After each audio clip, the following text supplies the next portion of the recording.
c'est un projet qui va permettre la réalisation d'infrastructures de développement, qui va permettre à nos communautés d'être davantage résilientes par rapport au changement climatique, aux effets nocifs de ces changements climatiques, mais surtout à se préparer pour se prémunir de 10 effets.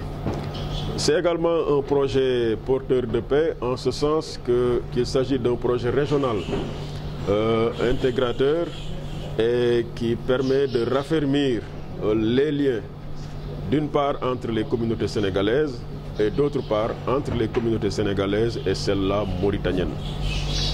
En ce sens également, c'est un projet d'amitié, de paix, de fraternité. Au lendemain de la présentation de l'agenda 2050, Sénégal 2050, qui est le nouveau référentiel des politiques publiques, nous estimons que ce projet fédérateur, intégrateur et de développement cadre parfaitement avec les orientations de ce nouveau référentiel, et nous aurions souhaité, et nous nous y engageons d'abord et nous y engageons nos collaborateurs pour que tous s'engagent, que les énergies soient mobilisées afin que les objectifs de ce projet soient atteints. Ce projet nous intéresse nous en tant qu'élus locaux, parce que les élus locaux constituent à la fois des acteurs et à la fois aussi des bénéficiaires du projet.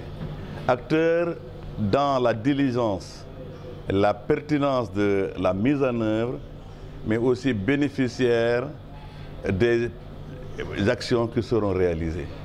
Ces actions que nous voudrions qu'ils soient des actions très bien faites, parce que demain c'est nous qui allons les utiliser.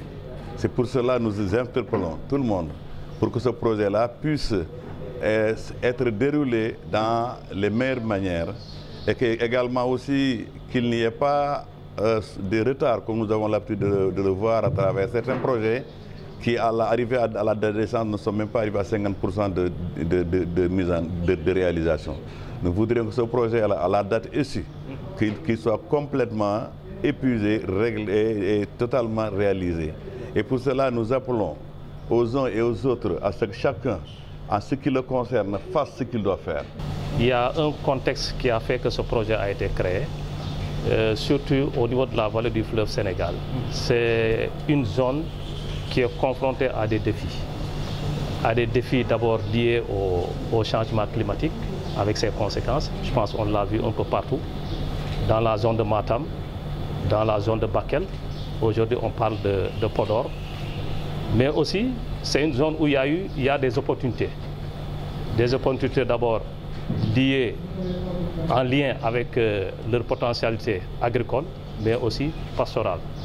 Donc tout cela a amené en tout cas l'État du Sénégal, à travers le ministère de la Famille et des Solidarités, mais aussi le PIMA, avec l'accompagnement de la Banque mondiale, a créé ce projet pour apporter une réponse à tout ce que je viens de dire ici comme défi.